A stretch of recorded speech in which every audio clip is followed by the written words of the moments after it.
Sir, we are live now, or sir, we can start.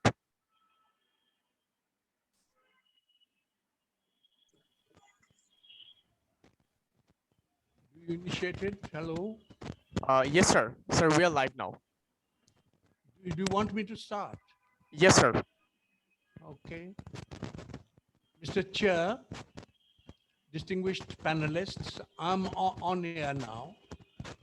Mr. Chair, distinguished panelists, colleagues, and the audiences beyond the Zoom, a very good morning to you. We are holding Budget Dialogue Episode 1, titled Macroeconomic Stability Amidst COVID-19, Challenges and Responses.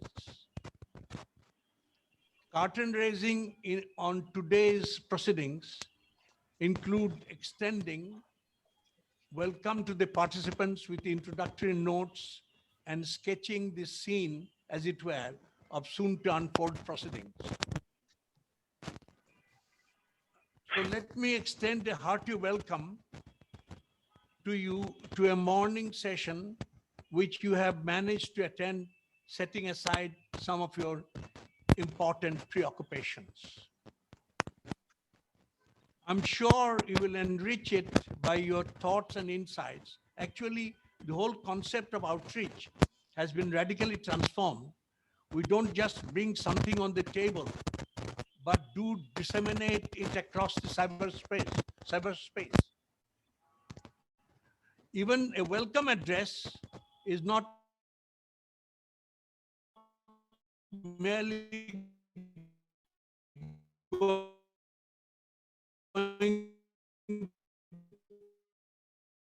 through the motion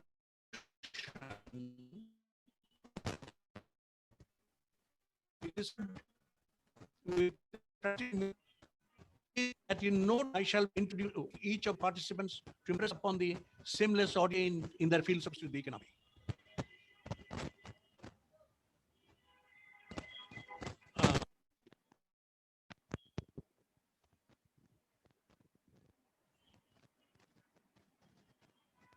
My own little research on the subject at hand and functioning as the editor, having to sift through considerable amounts of economic financial materials or literature, have yielded what you might call a journalistic perspective.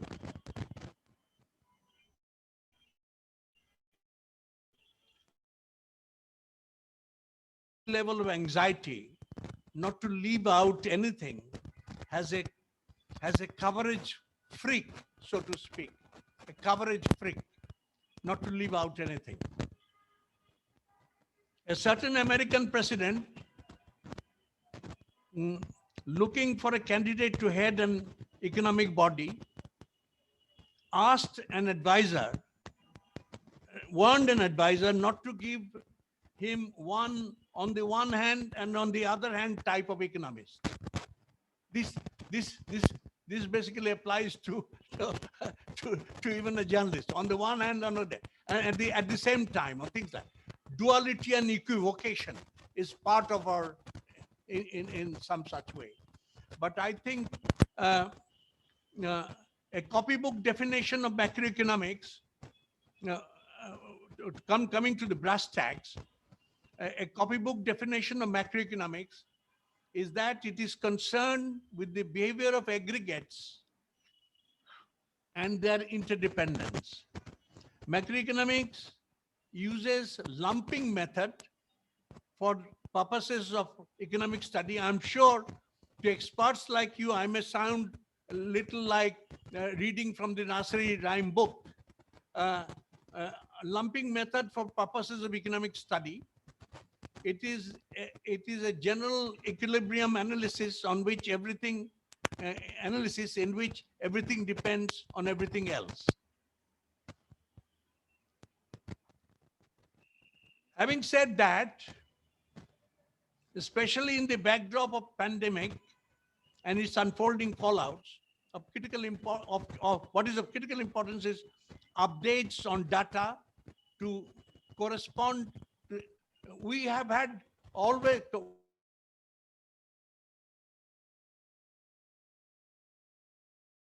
Now, in view of the extraordinary circumstances, when we need to do tracking also, like the disease itself, the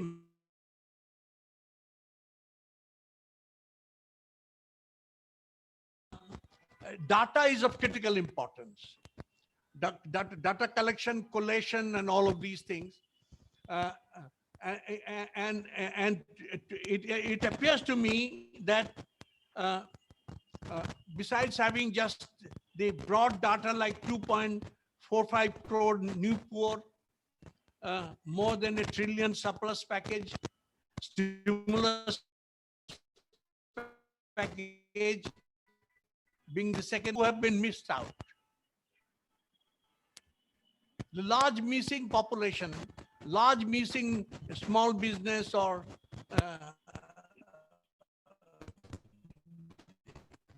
have are missed out. We don't really have any data.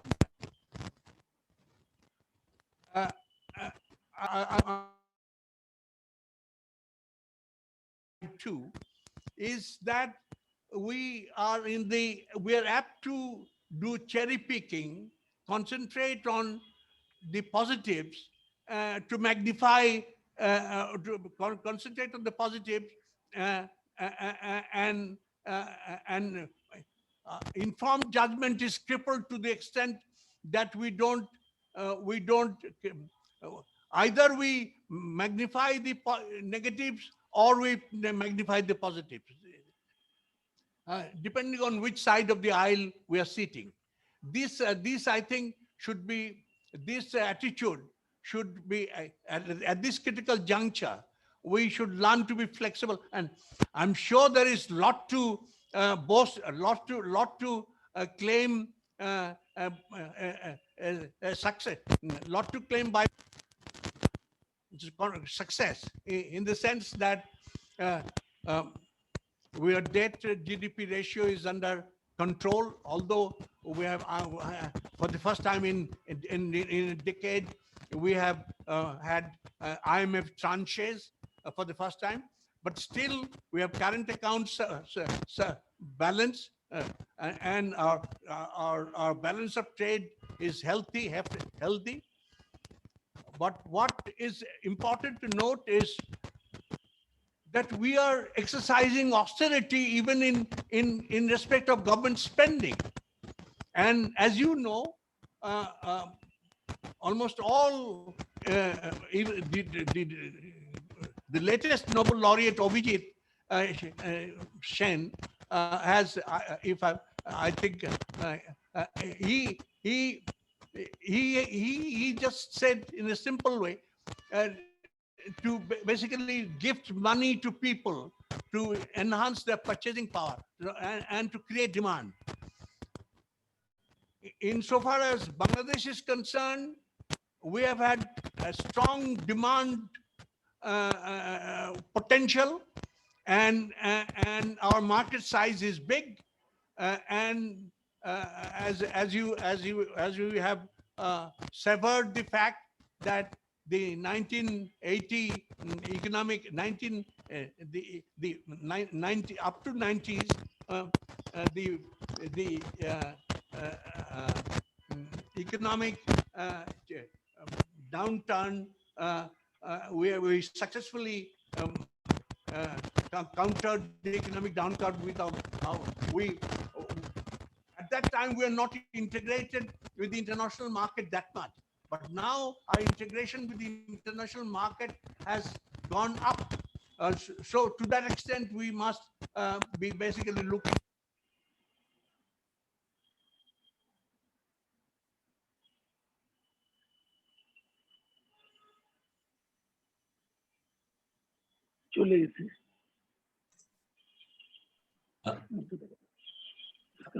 We cannot hear you.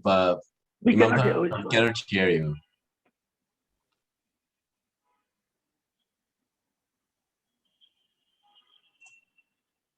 Still, we cannot hear you. Could you kindly check your microphone, please?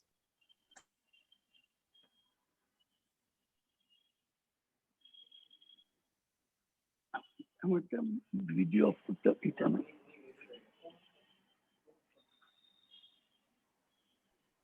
এটা ওনারটাই সমস্যা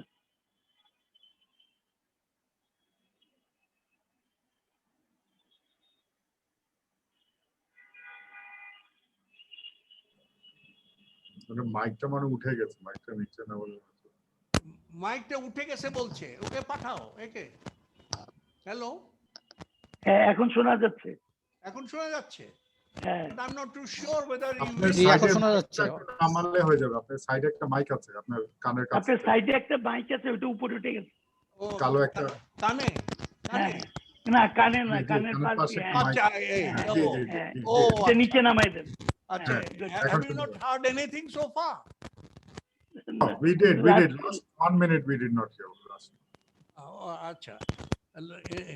So I'm into basically introducing the panel of participants, starting with the moderator himself. Dr. Razzaque is a trained economist specializing in applied trade and development issues with extensive senior leadership and management experience at the international level. Uh, uh, during 2012 and 17, he was the head of international trade policy. He has a very strong trade bias, trade for his forte is trade, but he has been, he possesses vast experience of organizing international events, conferences and workshops. He is regularly invited he is regularly invited uh, uh, invited to speak as a panelist in international and regional events. He has been called to provide evidences before House of Lords, House of Commons, and committees of the UK Parliament. Amongst others, his research was cited in The Economist, and the most recently, his analysis on implications of Brexit was published in many newspapers and online media outlets in several countries. He was the lead author of the first ever Commonwealth Trade flagship report, The Commonwealth in the Unfolding Global Trade Landscape, the findings of which have been widely quoted, including in UK parliamentary debates. Now I move to, Shushanache, do you hear me? Yes. Okay.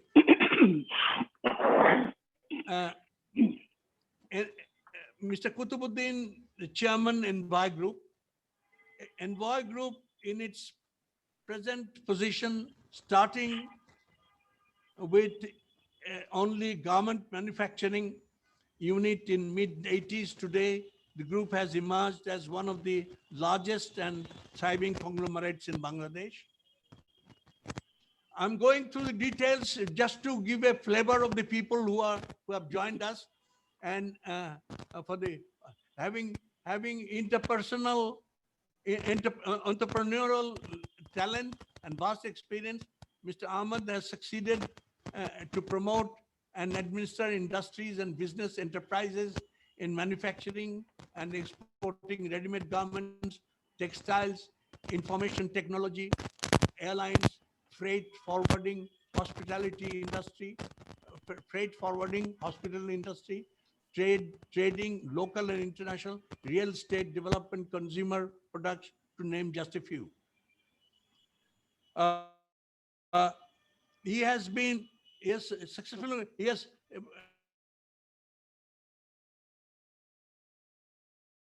positions like President in the Metropolitan Chamber of Commerce, President of Bangladesh Garment Manufacturers and Exporters Association, a member in the Executive Committee of the International Chamber of Commerce of Bangladesh, Director at Chittagong Stock Exchange Limited, to just name a few. Dr. Binayak needs hardly any introduction Dr. Binayak has obtained his, okay, Dr. Has obtained his degree, obtained his MSc economics from Moscow, Lomonosov. Let me not appear to be reading mm, biodata in intricate details, but suffice it to say, with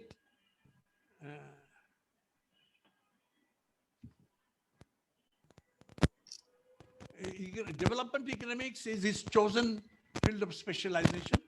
He was a visiting research fellow and research administration department of the World Bank, Washington, during, okay. He joined BIDS in September 1986. He has been involved in a number of research projects since from June. Actually, he has a versatile kind of credentials. From 1993 to December 1994, he worked as long-term consultant in the operations evaluation department, and later during January to September, the 1995 in the Poverty and Human Resources Division, Policy Research Department of the World Bank.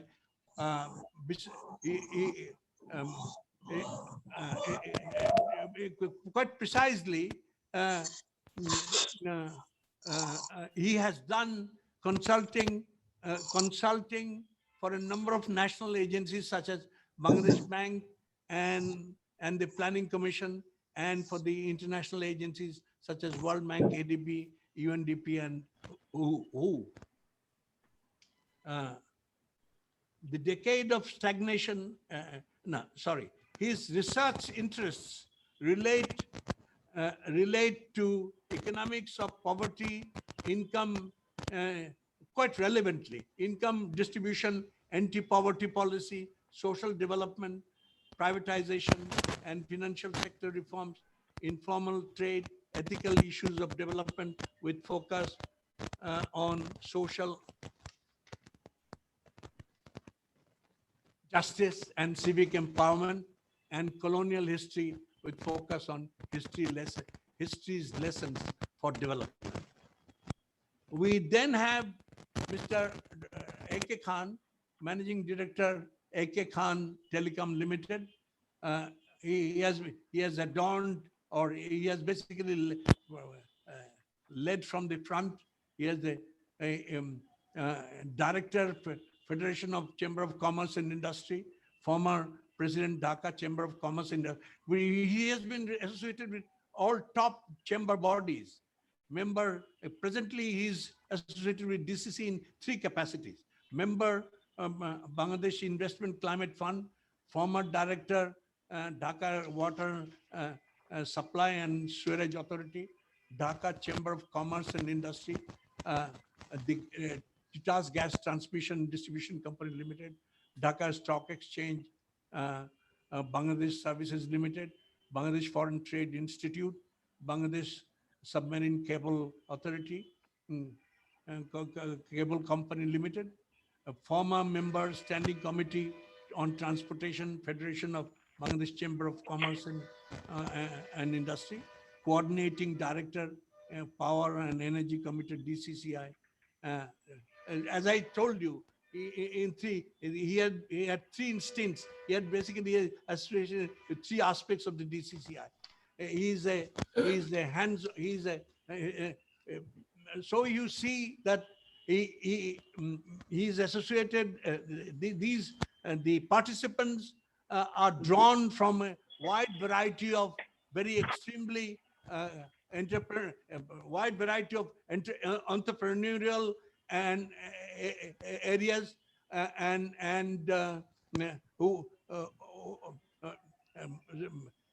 every aspect, dealing with every aspects of the economy, especially exports, trade, policy issues like and economic policy issues. Thank you very much. Thank you very much. Now, Thank you. I now hand it over to Dr. Razzaque to do the moderation, please. Thank you, Dr. Razzaque. Thank you, Mr. Shah Husain Imam, editor Financial Express. At the outset, I would like to congratulate Financial Express for organizing this webinar series in the run-up to the upcoming budget for 2021-22.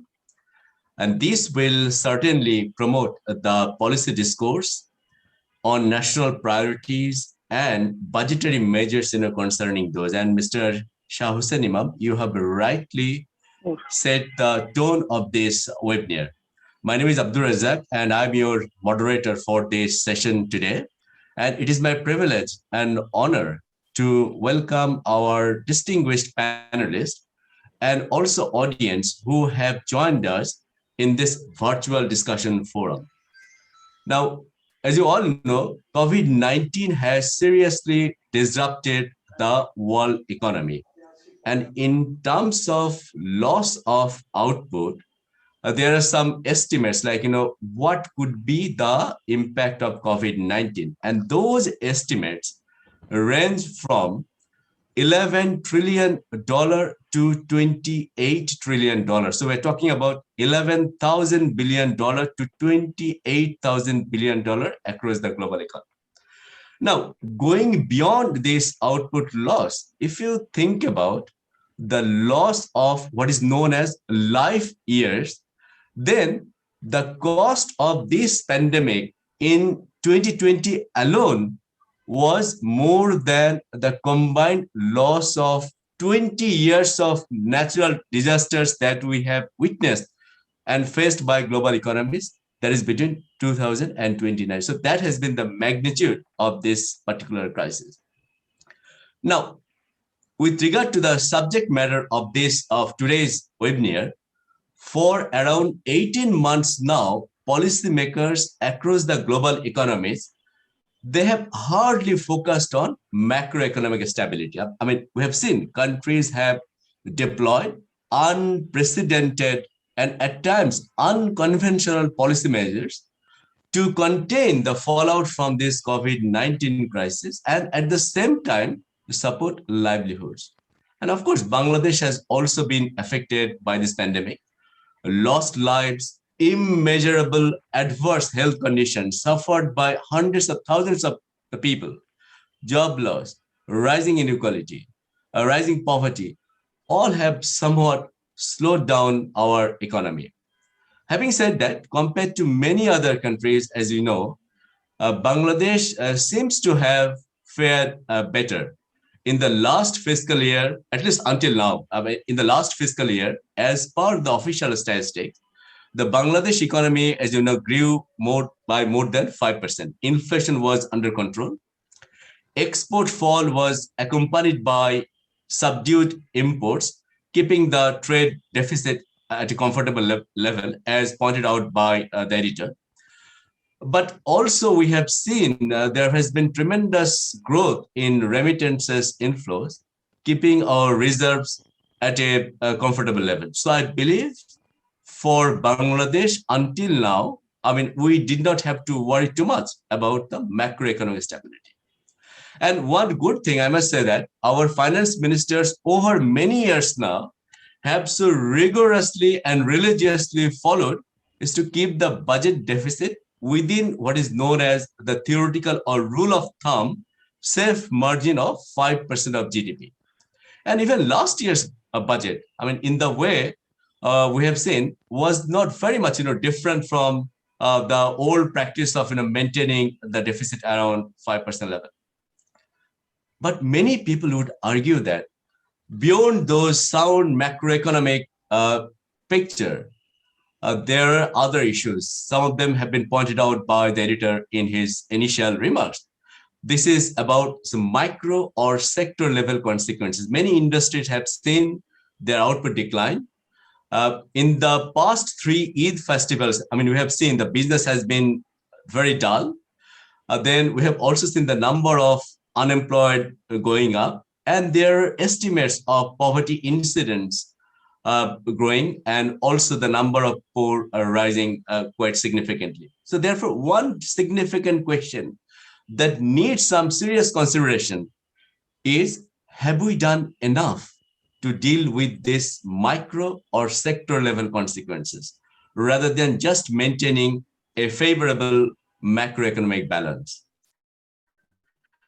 And to be honest, there perhaps can be no more appropriate time than the budget season to discuss these issues and also some of the burning questions. COVID-19 disruptions, as we know, continue. And the scenes of despair that we have seen in India should only remind us to be cautious in the coming days as well. And we need to be careful about our health and economic planning and policies to prepare for any eventuality. Today, we're truly fortunate to have a highly distinguished panels. The introductions were made. And I believe our panelists they possess the right insights, expertise, and hands-on experience. And I believe, they can help us, find some of the answers to critical questions, that we have on our economy and society. We have country's noted economist and Director General of PIDS, Dr. Binayak, and two of our leading entrepreneurs and business figures. We have Engineer Kutubuddin Ahmed, Chairman Envoy Group, and Mr. Abul Kasem Khan, a Director, AK Khan and Company Limited. We also have eminent journalist and special correspondent of the Financial Express, Mr. Siddique. So as per today's session, I am going to pose some questions to our panelists, and I will request them to limit their interventions within 5 minutes so that I can go back to them in the subsequent rounds as well. And our audience, you could post your comments, questions in a Zoom chat box or through the live feed in Facebook as well. I think I'm going to start off with Mr. Kutubuddin Ahmed.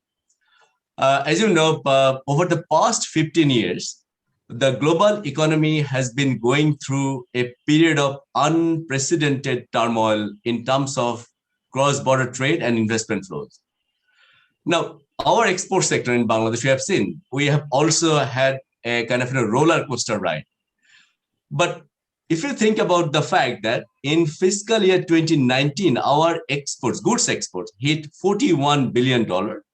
Now, 2 years down the line, perhaps until even after this fiscal year, our export figure for goods will be even less than $41 billion. Then again, our LDC graduation is going to take place pretty soon, and we should be preparing for that graduation. So my question to you, how do we foresee Bangladesh's export prospect over the next 1 to 2 years? And how this COVID-19 crisis is going to affect our preparedness for LDC graduation? Now, I would also like to ask you what policy measures and especially budgetary support measures, you would like to ask, from this upcoming budget to tackle, some of the consequences faced by the exporters. Mr. Kutubuddin Ahmed. Thank you, Dr. Razzaque. Let me also express my sincere thanks to Financial Express for organizing such a wonderful, lively session about economics, budget, and so forth. And the distinguished panelists, our viewers, Assalamu alaikum and very good morning. So there are two parts of this, your question. One is how we are looking at to come up from this COVID situation, and then what is the plan for the graduation from LDC to developing countries, which will take place in 2026.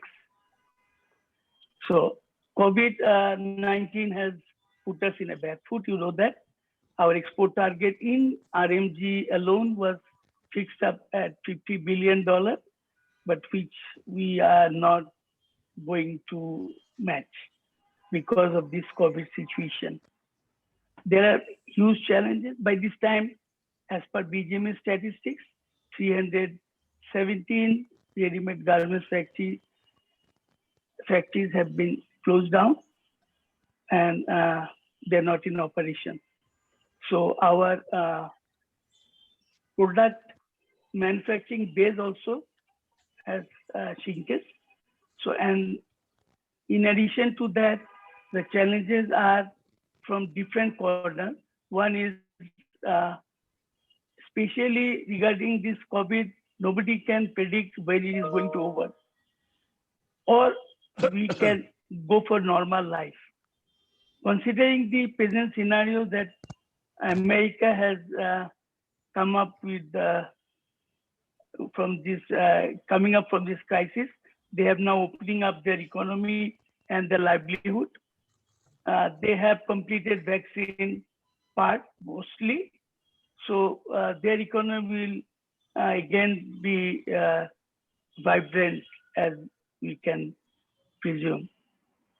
Then the European Union still struggling about the COVID, and our neighboring countries are as usual fighting, including Bangladesh.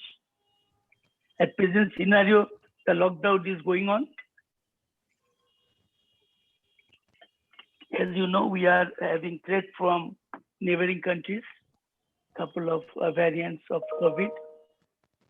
So it's very uncertain to fix up any particular thing, but we can understand that if we take proper measures and give some comfort to the manufacturers, especially the garments and the textile units, which contributes around 84% of the total export.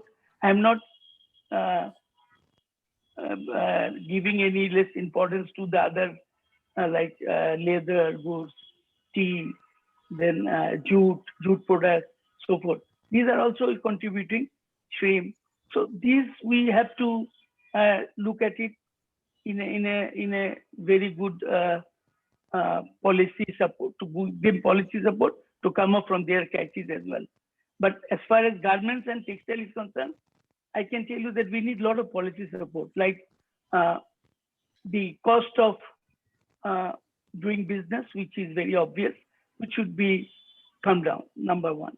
Number two, port should be efficient to clear the goods so that we can really get without damage of the goods. This is something we can do. Insurance can be reduced the price.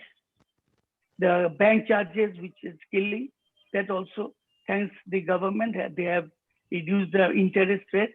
That is also a good, and also a lot of incentive package given to these big sectors.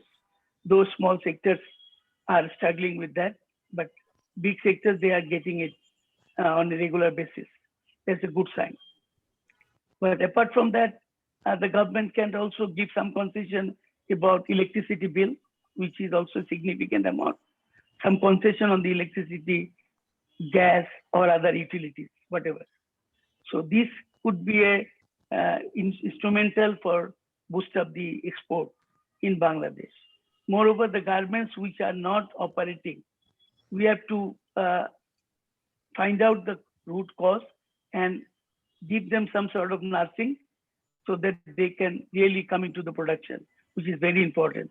So one is the employment opportunity will be created, and again the export volume will also increase, which is, as you said very rightly, it will not reach 41 billion altogether. This is very likely that it will not reach. But we have to find out a way.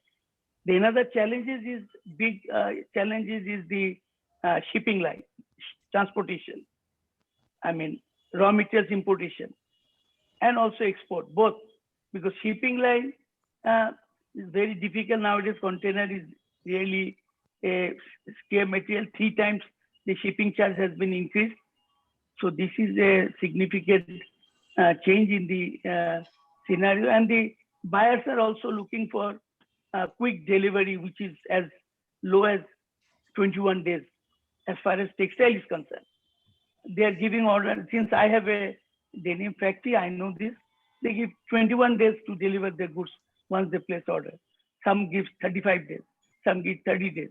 So there are some components we need to import from, especially from China, especially on the web. So which is sometimes we need. So we miss a lot of order because of this.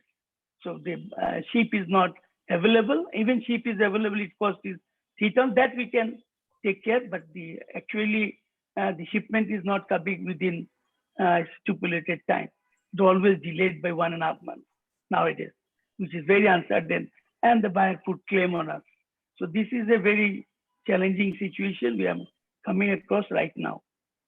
So, and the packages they have given, they should defer the repayment schedule into a, or they can reduce the amount as well as to a staggered, instead of 2 years, they can stagger for 5 years.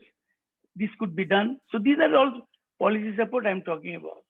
Then LDC graduation also, there is a challenge.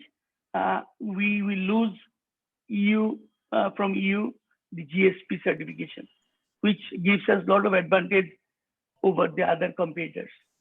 But in that case, we can, from EU, we can look for GSP plus, which mostly for sustainable development and good governance they give it. So that we can negotiate right away without delay. In that case, I would request that we can engage our lobbyists also to move for, to have a lobbyist in favor of Bangladesh to proceed our case. So this is one, and then another one is very popular agreement is coming up, FTA, which is called Free Trade Agreement. So this is another weapon that we can utilize, or regional trade agreement, like with the ASEAN countries, with NAFTA. I mean, you can go for any group or as an individual country. So somebody has a wrong concept about FTA, that FTA means free trade agreement, everything is free. It's not like that. FTA, you can negotiate to protect our own industry as well. And you can gradually give them concession, duty concession, not at a time. So they can stagger like 5 years, 6 years, 10 years even. So depending on the nature of country and the items we are talking about, we can negotiate with the respective regional trade, regional hub, or with the individual country. This we should start immediately, I must say immediately. As you know, FTA has been signed between Sri Lanka and India also, and then Vietnam and USA. So a lot of things going on in the international arena. So bypassing the World Trade Organization. So these are all not very well accepted because of the last Trump regime. WTO was totally overlooked and outshadowed. So that was totally, like the amount of work has been done and the success we got because of the WTO, all got. So now we have to start a fresh start, and that will take time, but I can take that we can go for FTA with the Japan. Like these are the countries, once we lose least development status, the countries will lose is not only EU also, like Japan, Canada, Australia, New Zealand. So a lot of countries will lose this concession, duty concession, even China also. So now we have to get preparation and talk to them bilateral, because this is our only strength. And we need to increase our basket also. We are too much dependent on RMG and textile, which is not very good idea. If something wrong, then, and thanks God that online sale is increasing. Otherwise, it would have been a total disaster. Who would buy? Last 1.5 years could not come out from the house. Who would buy the clothes? Who will buy? But somehow, there is craziness, like Walmart, Tesco, everybody is doing good business on online. And online business is more popular than the store business. So these are the changes. So thank you. With this, I want to stop my.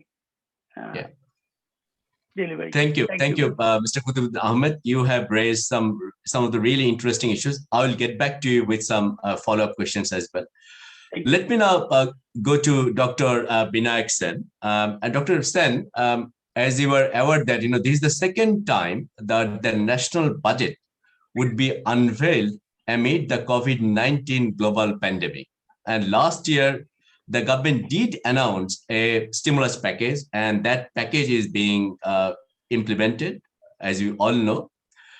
Now, the question that I would like to ask you is that, considering the past 9 months experience of this stimulus package and some other policy measures that the government has taken, let me ask you, do you think more policy measures or proactive policy measures, rather I would say, rather than just focusing on macroeconomic stability, could have been undertaken to help address the pandemic impact on poverty, inequality, and vulnerability? And I'd also like to get your insights into in what ways you think the next year budget can be made more responsive to the most pressing needs of our country at this moment. Dr. Binayak sir. Could you kindly unmute yourself, please? Thank you, Dr. Razzaque. It's a pleasure to be with you in this session. And also, I am thankful to Financial Express for inviting me to this panel. As you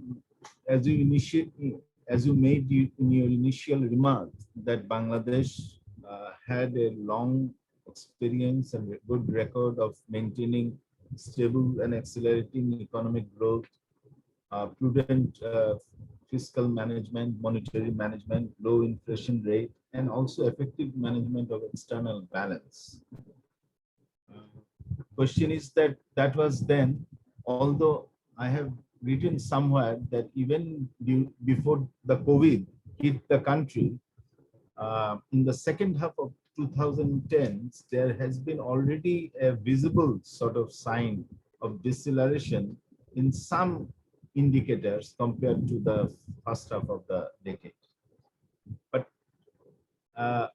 nevertheless, the point remains that COVID hit the country very badly, to the extent that we were on the riding growth curve of 7-8% before the COVID, and that slumped into something.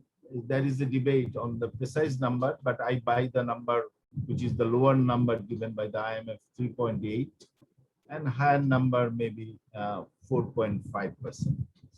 So that's like cutting half of the growth rate, and that will certainly have distributional consequences. Even if we project a distributional neutral scenario. But COVID did not affect everybody equally, so distributional neutrality assumption is not valid. So as you hinted, that COVID also aggravated our inequality situation.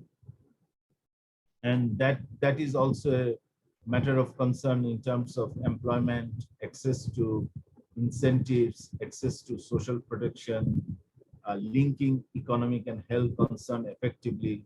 All these issues remain relatively unaddressed. For instance, if we look at the incentive package that was announced by the government, that we know that there is quite a bit of a package, but we have seen the disbursement rate on those incentive packages were very ununiform. So the large sort of, as Mr. Kutubuddin Ahmed also alluded to, the large sectors got benefits or could realize most of the incentive package. The medium industries realized less, small industry, micro industry realized even less, and the cottage industries came last in that sequence. So that needs to be sort of addressed very squarely. My main point is that the crisis also is a time when we can think of generating pressures for institutional reform, and that is long overdue in various sectors. It is overdue in the sphere of domestic resource mobilization, where we are faring very poorly. 8 to 9% tax GDP ratio rate, lowest in South Asia, one of the lowest in the world. And with that kind of social mobilization, social domestic resource mobilization, we cannot fund social spending in a reasonable way. So as a result, our public expenditure GDP ratio remains restricted to 15-16% for about a decade. So we have little room to expand our social safety net or expand our TT for the incentives which are needed in the time of duress because we do not have enough revenue mobilization. So that is the point to be noted. Second is that even within that limitation, when we are planning for generating stability through social protection system for the old poor, for the new poor, for the transient poor, all types of categories are mentioned now in the literature. But we do not have a system in place for urban social protection, especially for the vulnerable non-poor and the transient poor and the new poor in the system. So they are not recorded. So rural social protection by and large is recorded, but it's urban social protection is not malfunctioning. It is not functioning properly because we do not have adequate information on that. We could have used the household database which BBS generated earlier as kind of census, and we could have linked that with our national ID and then made a effective distribution through digital system and so on, mobile system and so on. It is being done, but mostly in rural areas, and in urban areas it's not very clear. And moreover, not much information is not also available in the system. We even if we want to ask that who got what, we do not have a precise answer to the question, except for the disbursement data. The other issue is that you have mentioned about some of the instability that may come from other aspects. Like it has been mentioned that there is a variation in the economic recovery rate in Bangladesh's major trading partners. So India's recovery rate has been slow, very slow. In fact, the India experienced negative 10% growth rate in the 2021 period up to March. And now there is a recovery, but still they are now facing second wave of Corona. And as a result, to the extent we are linked bilaterally with India through various trade, investment and migration channels, it will affect our economy. On the other hand, the China and US has shown the sign of recovery, so that will compensate for that loss. So we need to do a due diligent work looking at our major trading partners to look at their performance and then figure it out how it will affect at the aggregate on our trade performance. Other thing is that the Bangladesh economy is not driven only by traditional exports or remittance or by agriculture. It is also driven by domestic demand-driven industrialization. It is also an RFL Walton story. So that domestic demand-driven industries need to be kept in view while we think of recovery in the medium term. It is very clear the Planning Commission's 8 5-year plans growth targets are way of the zone of feasibility. It is projecting even in a COVID year 8% growth rate, and that is not a very realistic stance. But that gives us a kind of a possibility. But we are still much behind that. So we need to not be obsessed on the growth issue and only just discussing the growth acceleration strategy. I think government now is focusing more realistically in this year's budget, not so much on growth acceleration, but sustaining growth recovery. So that is a good thing. And fortunately, our agriculture is showing robust growth. Yeah. And hopefully through encouraging mechanization, we can sustain that. And our export performance has been stellar. And also our remittance performance has been robust. So all these three factors we have to protect. Yeah. Beyond that, I consider the health concerns and the social protection concerns are to be given priority. I would specially request not on the public investment channel. Why? Because you have seen that in the decade of 2010s, the driver of investment rate has been the public investment rate. The private investment rate was more or less flat during the decade of 2010s. So that public investment rate has been suffering because of the COVID. And you have seen the absorption capacity of various ministries are at variance, and health sector is a classic case in point. So unless we deal with the institutional issue of resource absorption by the government ministries, we cannot just say that we advocated expansionary policy stance, because that does not make sense. Thank you very much, and I will stop at this point. Dr. Sen, thank you so much, for those extremely helpful comments. I'm sure our viewers will appreciate all the, the observation that you have made. And I will get back to you on a couple of, follow-up questions, in the second round. I would like to now move on to Mr. Abul Kasem Khan. And the question that I would like to ask him, now, given the fact that this pandemic has affected the private sector badly, and one of the salient features of Bangladesh economy, and because of that, I think, as we can see in our economy, the share of manufacturing in GDP is quite high, compared to many other low-income and lower middle-income countries. Now, my question to you, do you think the private sector will be in a position to rebound fast if we are able to contain the fallout from the COVID-19 crisis? And also, I'd like to ask you, from this upcoming budget, what kind of support measures you will be looking for in order to help the private sector push the economy into a higher growth path? Mr. Abul Kasem Khan. Thank you, Dr. Razzaque. You can hear me, right?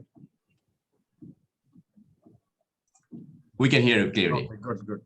First of all, I would like to thank Financial Express for inviting me to this very important discussion. Honored to be part of the esteemed panel members here. We all know the ongoing COVID has impacted not only Bangladesh, but globally. And in terms of where we are, I think we are doing quite well, given the comparison with others. Having a 5.2% GDP growth or 4%, whatever the percentage is one of the probably the highest growing countries in the world, given the situation. So there are good initiative from the government in terms of handling the crisis, especially with the stimulus package, which was almost 4.5% of GDP, which is quite a big amount compared to Bangladesh's economic size. Also the vaccination, I must thank the government for doing a very good vaccination program.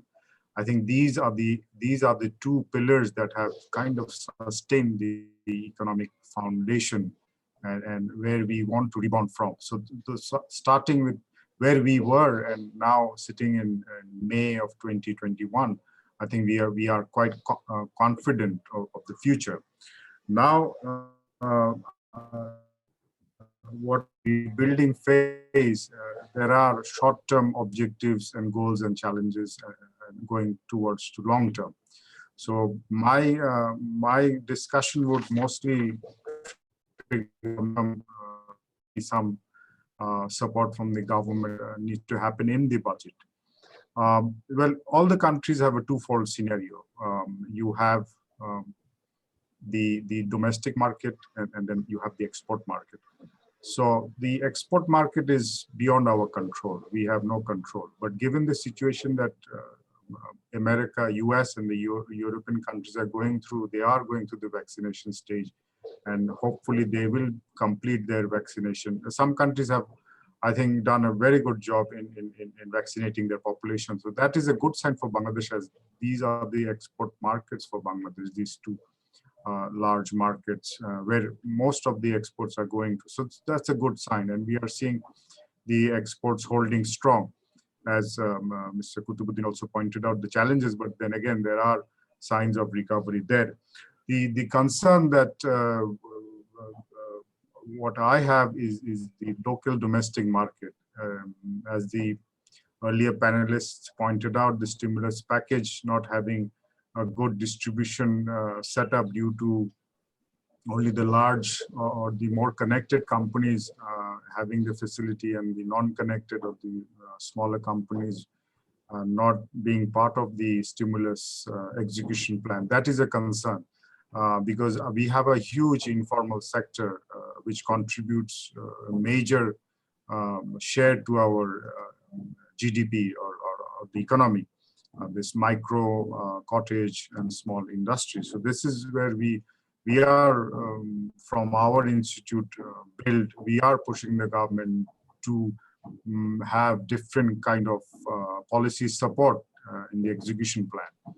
And what we feel that a healthy Bangladesh population would ultimately, give us a faster recovery. So I would highlight 5 areas that we are pushing just to be for the national budget. These are obviously increasing your allocation for the health sector, expediting the vaccination of the population as fast as possible. That we have to do. A healthy, as I said, healthy population would lead to a healthy economy. Since others are also doing it, other countries are moving fast. Increasing national consumption and increasing economic activity. National consumption cannot drop. I'm not an economist, but from a manufacturing point of view, if your consumption drops, your domestic demand or your production will drop. So how do you stimulate consumption? So this is one of the areas we would like to see the government take some initiative in creating a consumption incentive. You incentivize your population to buy more, so the local producers can produce more. So from anything to everything, from restaurants to small shops to small production needs the demand to be generated at the consumer level. So one specific example that we have given to the National Board of Revenue is that if we spend more, you should give us rebate. So a 10% rebate can be added to your consumption spending, which individual level at corporate level can probably generate more demand or sustain the demand. 3 was employment sustainability. I think this is a critical area for businesses moving forward at the rebound stage. We need to create the employment sustainability, and this is where we have proposed that in order to create an employment sustainable mechanism, why don't you give incentive to businesses? If we have, say, 100 people last year, if you keep 100 people this year, you should give us an incentive. I don't know how the mechanism would work. How do you comply, or how do you monitor this? But there are mechanisms to do that. I mean, the businesses and the government can sit down and put forward a mechanism where you keep your jobs, you get incentivized. You add jobs, you get more incentives. So this is something what we have proposed. 4 was taxation. We feel that Bangladesh taxation needs to be rationalized. If you look at the advanced taxes that we have to pay, in certain sectors, this advanced tax is considered as final tax, and it is sometimes more than your corporate tax. For example, my company, we paid 45% tax last year, whereas my income tax is 32.5%. Because of the 82C of the income tax ordinance, my tax at the advanced tax level was considered as the final tax. And I was not allowed refund, and I was not allowed prepayment. So this is being suffered across 41 sectors of the Bangladesh economy, where we are paying tax on revenue, not tax on profit. So this kind of anomalies in the taxation system needs to be, I would say, abolished. So you have a very effective, very rational tax system.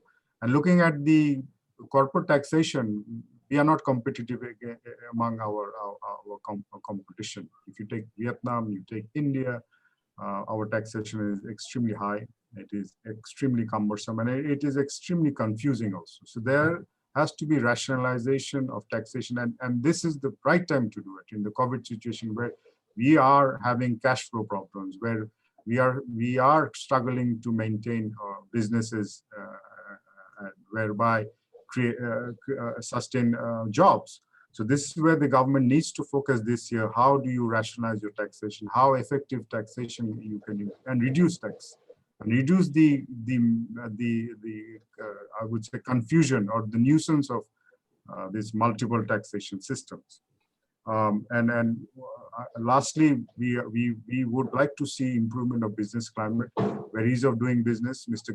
Kutubuddin Ahmed already pointed out certain areas of ease of doing business. Cost of doing business is extremely high in Bangladesh. If you go through the World Bank report, you go through other reports, the logistic cost is extremely high. The logistic inefficiencies cost us millions of dollars in revenue loss. So these are the areas I would think that the government should focus. I would end here, Dr. Razzaque. Thank you so much. I thought that those were extremely practical policy advice, that have come from you. Dear audience, you are with Financial Express webinar series on budget, and we are here with our distinguished panelists, Mr. Kutubuddin Ahmed, Mr. Abul Kasem Khan, Dr. Binayak Sen, and Mr. Siddique Islam. Now, at this point, I would like to ask our other extremely valuable panelist, Mr. Siddique Islam. Now, as you know, Financial Express is a newspaper, that we read with a lot of interest. And to be honest, we get a lot of coverage, especially on finance, on business and budget. I mean, Financial Express is hugely respected. Now, in one area, we have seen newspaper reports is the impact of COVID-19 on poor households, particularly in urban areas, and people working in the informal sector. Now, my question to you, do you think this particular issue, like how the informal sector has been affected, and that way the sector and the people there could be supported, do you think this particular issue has been given less than adequate policy attention? And can you tell us, what effectively the finance minister can do in the upcoming budget to help the poorest and the most vulnerable people, and many of them in urban areas? Over to you, Mr. Siddique Islam. Thank you, sir. Can you hear, sir? We can hear you clearly. Yes, sir. Thank you, sir. Thank you, sir, for your valuable queries about the urban household and people in the informal sector of Bangladesh. First of all, a lot of thanks for our honorable editor, Mr. Shah Husain Imam, for selecting me as a panelist for the valuable webinar. I'm just briefly, I say the answer is yes. First of all, there is no influential lobbyist group for the vulnerable people in the society. Actually, it depends on the government political commitment and welfare mentality or attitude for the vulnerable segment of the people. In this philosophy, the government has so far announced a total of 23 stimulus package, worth taka 1.24 trillion to offset the shocks of the COVID-19 pandemic in the various sectors of the country. The package equivalent to around more than 4% of the country's GDP. That's been that are being implemented under the supervision of Central Bank and Ministry of Finance. But this package is mainly dominated by the bank-led package, Central Bank or scheduled banks. But the financial package is also run by the government, another segment.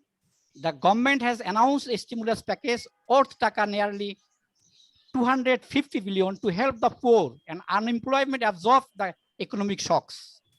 But unfortunately, the government spent 32% of the amount of this as on March this year, due to the lack of the area-based approach, or the available data of this informal sector.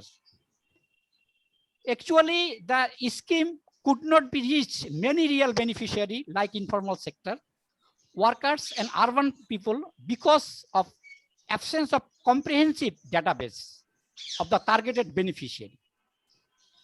You know, the data is the importance for providing the stimulus package using either MFS or the bank-led disbursement. Like the United States, they send their packages through bank-led package or banking system through their accounts. But in our country, we are trying to send the stimulus package to the MFS, Mobile Financial Service. But we need the data, appropriate data. But we're facing a serious problem, the appropriate data of this vulnerable group. In the recent study conducted by the PPRC and the BRAC Institution and Governance of the Development, they found that the pandemic pushed 2.45 crore people, or nearly 15% of the population, into a poverty line in the 1 year due to the COVID pandemic. Besides, the ongoing restriction on movement have dealt another blow to the workers in the informal sector in absence of adequate government support required to survive the prolonged period without works. In 2020, the last year, government imposed a 66 days general shutdown since March last year to curb the coronavirus infection in the Bangladesh. When some organization and peoples extend their hand by the way of giving reliefs to the poor people, particularly urban ones, during the last year shutdown. But such initiatives are completely absent this year. I mean the ongoing restriction. Besides, a good number of hawkers availed a loan paying higher interest rates ranging between 20 to 25% from the non-governmental organization or other the non-financial institution to do their business ahead of it. But they had missed the business last year due to the restriction. That is the only case of the hawker. That is not only the only case of the hawker, but also the workers in transport, constructions, hotels, restaurants, and others arena of the urban informal sectors who are suffering the dire consequence of no social or legal protection and job benefits.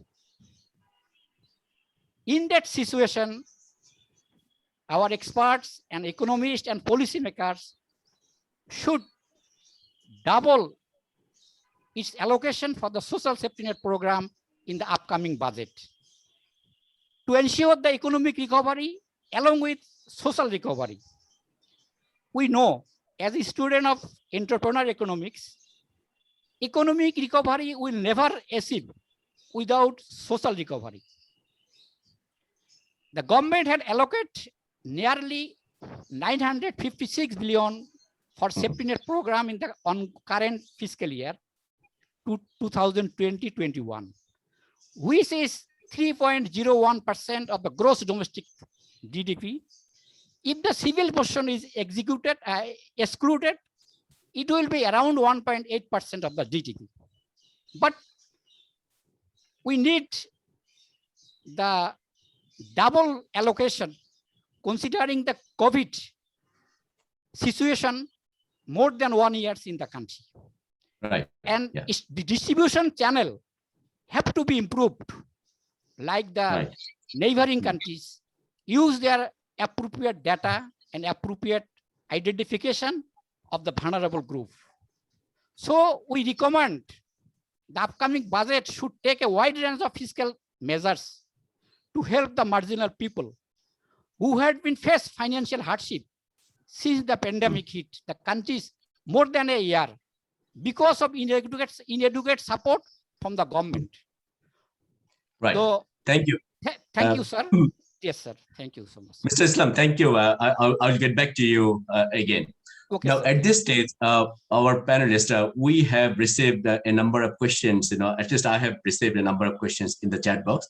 Some of them you have already answered to.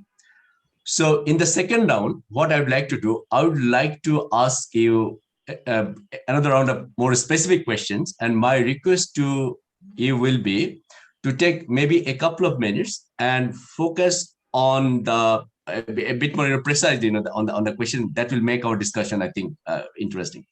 So I will start with Mr. Kutubuddin Ahmed. In your earlier intervention, you mentioned about e-commerce, the rise of e-commerce, particularly during the pandemic.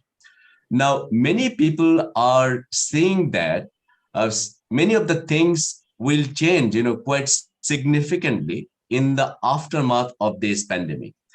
Now, do you think the Bangladesh garment industry in particular, has it invested sufficiently to explore the future means of getting involved in exporting through e-commerce and other relevant and new trends that we are seeing? And in that connection, I'd also like to get your perspective, if possible, briefly, on some of the new geopolitical movements we are seeing, particularly the geopolitical rivalry between China and the United States. How those incidents are going to have any impact on Bangladesh's future exports? Over to you, Mr. Kutubuddin. Thank you, Dr. Razzaque. Very interesting question. I know at least one big group, they are going online sales, and they have started their own brand in USA. So they just started, and they are going in such a way so that they can deliver their products like made to measure. Once they receive in the morning, they will deliver in the evening. So that sort of things they are trying to adopt very soon. So this I'm talking about absolutely on the known data. But otherwise, definitely we have our digital library. Digitally, we are participating in different exhibitions. Like physical exhibition is absent, you know that. So we are participating in different exhibitions which are happening throughout the world. So these are actually once you want to attend that exhibition, you have to prepare yourself digitally everything. Like your product digitally reflect the same product as its original one or close to the original one. So you need to set up your camera or studio and a lot of digital things you need to adopt. And these are doing it, and we as a textile and garments group, definitely we are ahead of this. And you can, if you go to our textile website, you can see the digital library. And someone asks for any specific question, we give them password, and they go to the depth of the fabrics, like construction, these, that, anything, everything, shrinkage percentage, how it's made, what are the color, everything. But in a broad way, they can see on the screen. So this is digitally, everybody is trying to adopt with the situation. And this will continue after pandemic also, because this will reduce our cost. Right. I've seen in my experience that every week, my 1 or 2 people used to travel either Europe, USA, or any other part of the world. So that could be solved after this good experience, what we are experiencing. So that is one way. And then you talked about the global trade war. Let's put it in this way. It's a trade war going on. So China, America, definitely Bangladesh would be the beneficiary. No doubt about it. There is no doubt, denial fact. Bangladesh would be beneficiary because if you look at the global demand of the apparel, so who will supply this? The China is the major player. The second largest player is Bangladesh. Third largest is the Vietnam. Now Vietnam, because of their cost rise in cost, so what they are going for high value item. The high value item and advantage, you can earn more profit. Disadvantage is your order is less and quantity is less as well. So it's like pyramid. So the bottom part has more order. So we are doing mass market like low income group, middle income group, something. So we have huge order. Order will come pump in such a way that how to handle it, that will be the biggest challenge. So that's why I said that we have to prepare ourselves for the good time also. Bad time, yes, we have sustained. Government very intelligently take decision against all odds that we will keep open our garments factory. Everybody, including everybody, I said I don't want to name it, that there will be a huge pandemic crisis in Bangladesh once the garments is open. Unfortunately, in our 15,000 workers, we have only 80 or 70 people affected, and not even any person died. Even textile, we have only 3 or 4%. So this is something unbelievable, and the government did such a bold decision that we are enjoying now.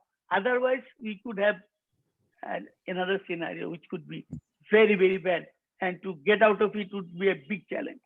So thank you very much. Our biggest, I mean, I will not take much time, just 1 minute.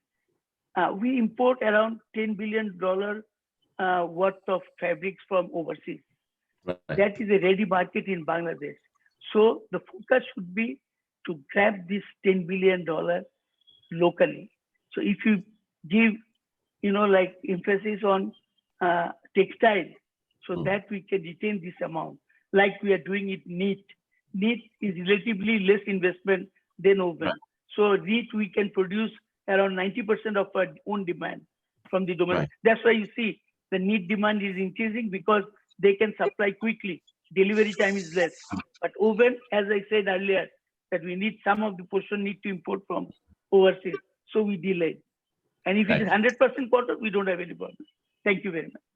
Thank you. Thank you so much. I think I'm very glad to hear those positive insights coming from someone who knows the industry. I believe much better than many of us here today. Now let me go to Dr. Binayak Sen. Now, Dr. Binayak Sen, given your work on poverty and inequality, and some of them are really fundamental work that you have done on Bangladesh, I think it would be a missed opportunity for me and also for the audience if I'm not going to ask you this question. And the question is, you see, there has been a lot of discussion on this new poor. Many people, they have gone below the poverty line. Now, how do you see this? Do you think there is going to be what the economists call a permanent effect of this poverty downward swing, or do you think this is going to be largely kind of transitory movement? And also, given this trend that we have seen, how would you foresee Bangladesh's prospect of having a society free of absolute poverty by the time of, say, 2030, when much of the sustainable development goals will need to be materialized? And also, I'd like to ask you a complementary question.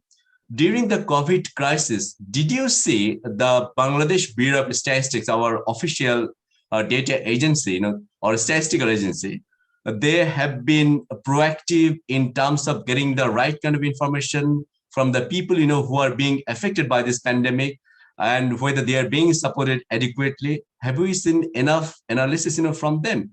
If not, what is the problem? Why they are not able to build their capacity? And it was such a kind of tremendous opportunity for them to do so. Over to you, Dr. Binayak. Thank you for interesting question, Dr. Razzaque. First, on the first point, transient versus new poverty, there has been no work to really shed light on this issue. People are assuming that those who are going below the poverty line are going to stay there, and hence they are adding their numbers as new poor to the old poor, and they are projecting that our poverty level has doubled between pre-COVID and post-COVID situation. But my understanding from the quarterly recovery of economic trends, looking at the electricity consumption, looking at the other indirect indicators, remittance flow, etc., because remittance flow directly supports the domestic consumption, which Mr. Abul Kasem Khan alluded to. So that shows that not all of the poor which have gone down the poverty line are remaining in poverty. They are also coming up with the level of with the pace of economic recovery. So that segment of people we denote as transient poor. So we do not know the component distribution between the new structural poor and the transient poor, and that we need to do a research, particularly in urban areas which are affected by COVID, because 60% of total COVID infection is located in Dhaka and another 20% in Chittagong and large cities. So 80% more or less countries' total infections is located in the eastern region, more dynamic eastern region. Right. So one has to understand the dynamics, employment dynamics, and poverty dynamics better. Second point on the SDG target we will be reaching or not, that question, we did a technical background paper for the 5-year plan, and we have a section that under pre-COVID assumption, what will be happening by 2030, and that shows that we'll be reaching very comfortably the SDG target 1. Right. Because in the pre-COVID situation, our dollar a day line poverty was 15% compared to India's 20%. So 15%, we were going to reach that target very comfortably within 2030. But COVID situation, even under the growth rate of 5-6%, it was possible to reach that target. But COVID situation has altered this.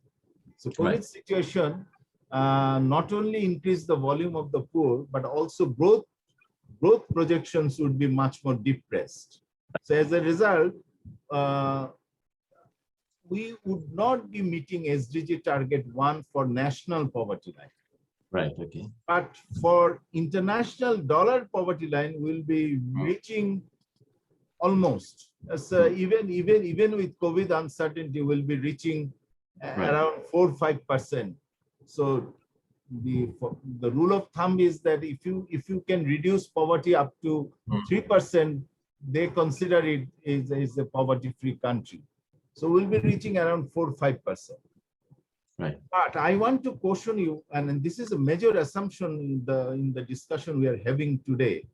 That we are assuming that first wave of corona would be the same, would have the same macroeconomic and social effects in this year when the second wave hit us. I want to draw attention to the sheer unpredictability of COVID dynamics. We have to be modest about it. We do not know yet that whether the second wave, similar to India, will hit us in the next 1 month or so, and will be in a difficult situation like in West Bengal, where the daily death rate is above 150.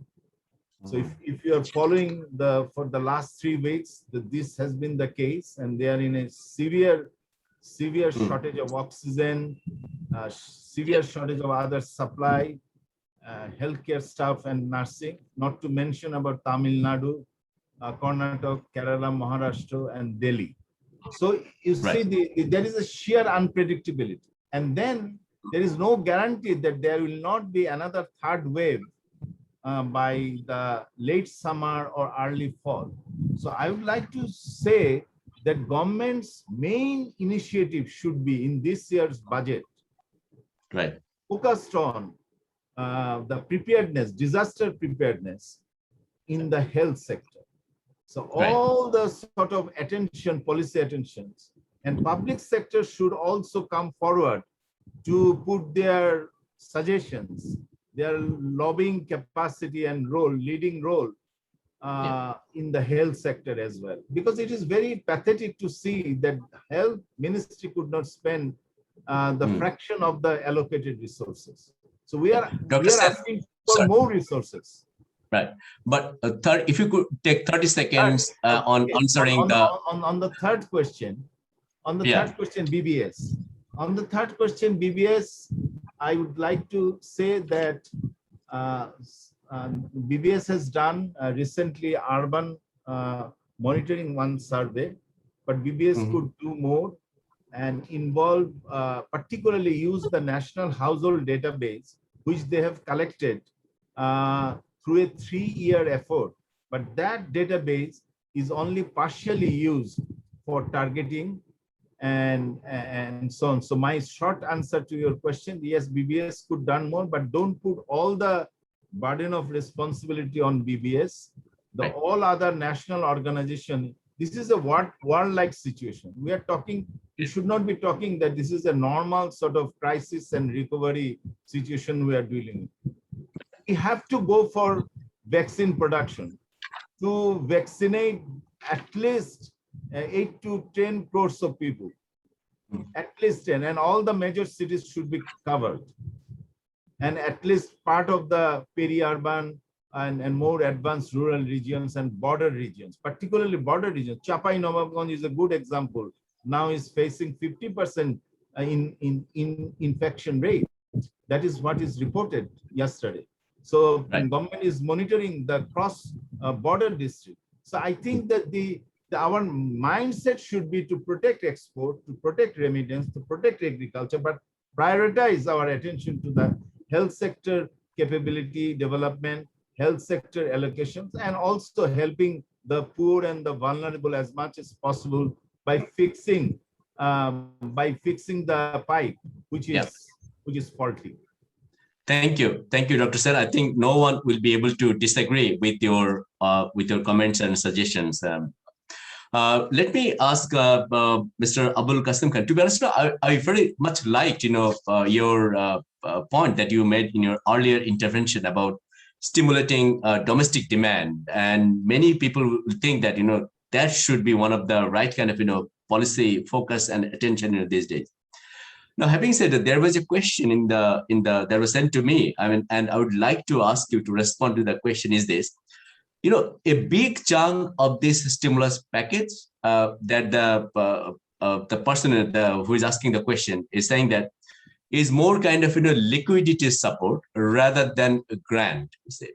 And to be honest, Bangladesh has taken a bit of a unique, I think, situation in which even the loan amounts have also been put together as part of the stimulus package. So as a result of this, many people would think that the actual impact of stimulus package could be much subdued. What would be your view on that? How this support measure can be depend, if you would kindly allude us to that, Mr. Abul Kasem Khan. No, that's a very good question. It all depends how the government's revenue structure is working. From the government standpoint, they have to balance the budget, and giving grants.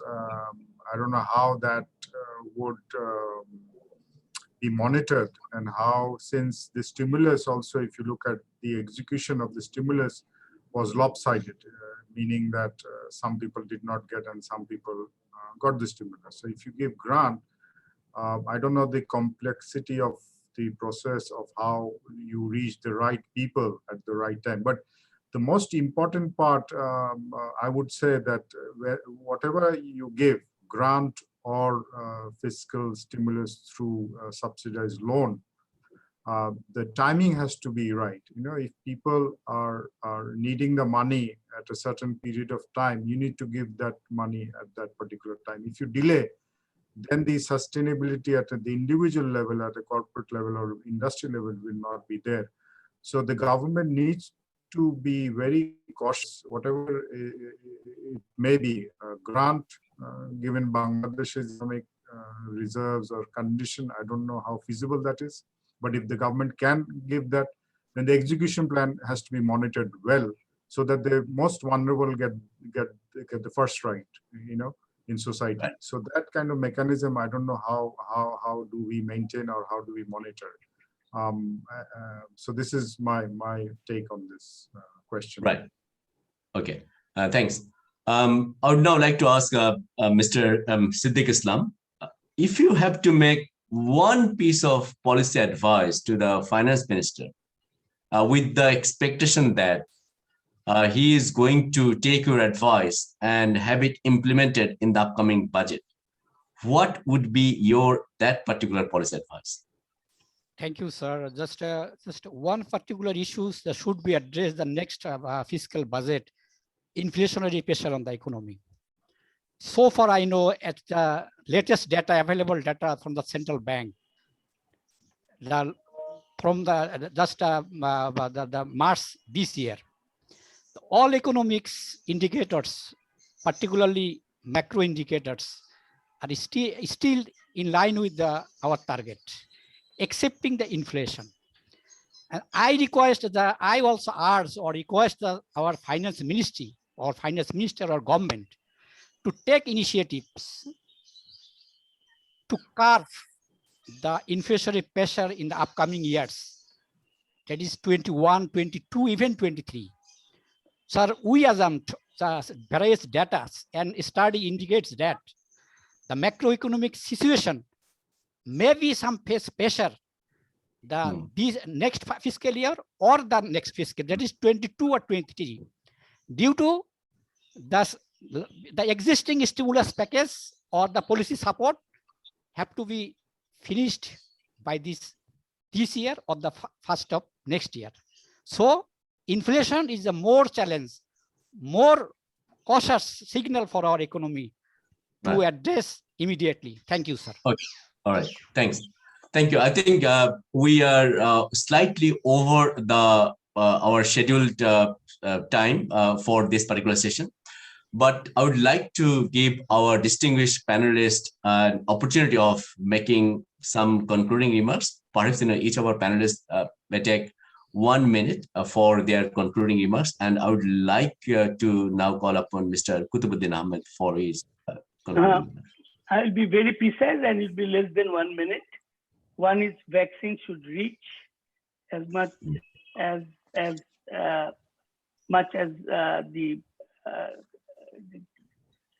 reach to the people as much as possible. I mean, at least the said 10 crore people, which is one. And second is to prepare a database for a realistic database, including the profession, so that the problem we are facing now, that should be eliminated. Like the informal sector and everything. That includes, the database includes of everything. Like not like voting data, like it's not that, but in detailed database. That is very important for a country. So that the pandemic teaches us this. Thank you. Thank you. Let me now invite Dr. Binayak for his concluding remarks.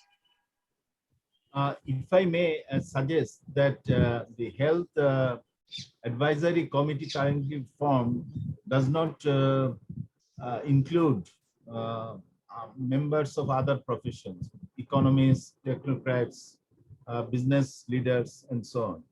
I think this is a wartime situation. We need to improve health sector performance, particularly the ability to cope with catastrophic healthcare, set up urban primary healthcare, because we are currently missing that structure in urban areas and small urban towns.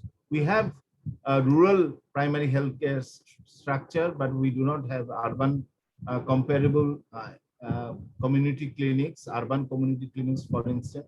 So we have so much to do on the health front that cannot be only decided by the health sector specialists in that committee. I strongly urge that it should be intersectoral preparedness committee where health advisors should be there, but also from other sectors, so as to have a coordinated action on all fronts, on export fronts, on domestic industrialization fronts, on social protection fronts, on monitoring and evaluation on urban health and poverty front, on agricultural support front, and also on linking economic and health concerns in each front. For instance, in ready-made garments industry, there is some sort of health safety is going on in the workplace.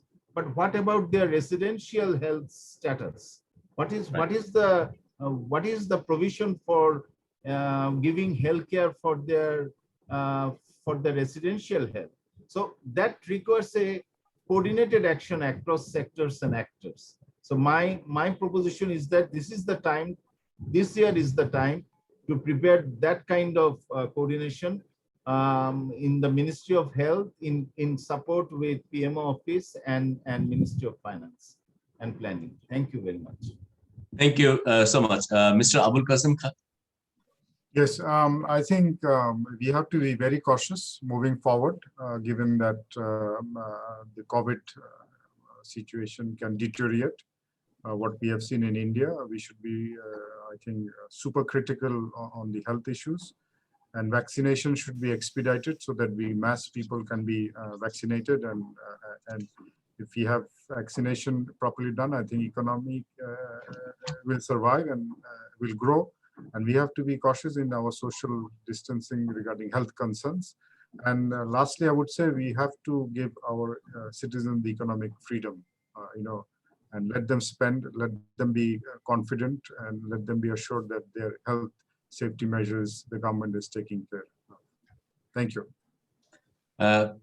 Thank you. Last but not certainly the least, Mr. Siddique Islam.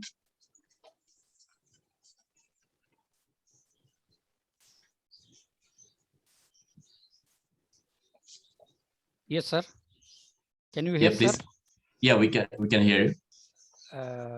Just, sir, I'm telling earlier the inflation is one of the major concern area of the Bangladeshi economy, and as well as the financial sector also. Just now, a financial sector is quite okay, but in the next year, it may be create some pressure.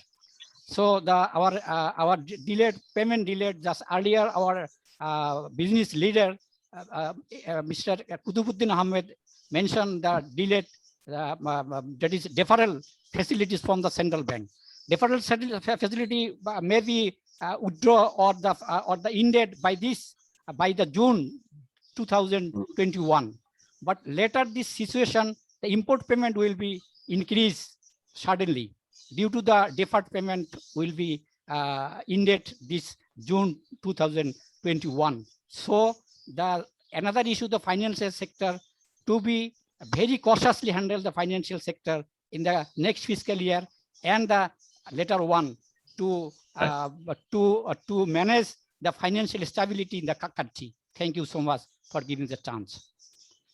Thank you very much. I think we have come to conclude, this particular session. It would be extremely difficult for me to summarize the discussion, given the fact that the discussion was so rich. And in fact, I myself have learned a lot of things, from the participants' observations and their hands-on experience, from working in many different sectors. I would not like to summarize, but just to conclude this session, I would like to highlight a number of things, that we have heard from the participants.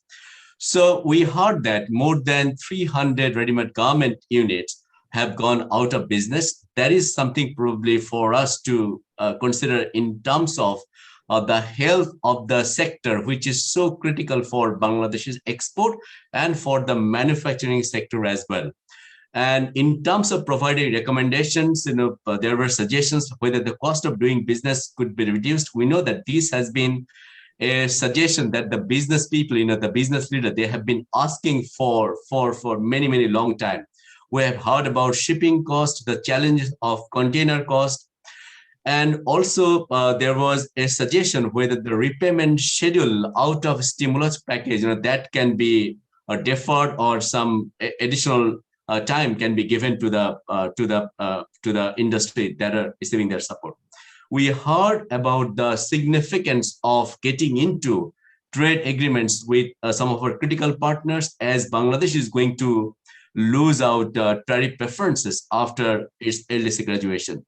We discussed the issue of geopolitical rivalry, and at least someone extremely influential from the industry has informed us that any kind of rivalry perhaps is going to help Bangladesh expand its export, given the fact that Bangladesh is a significant supplier of ready-made garment industry. So that optimism, I think, is quite important for us.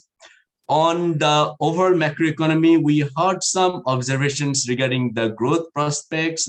Well, we have the official figures around 5%, but of course, there are views that the growth could be anything between 3.5 and 4.5.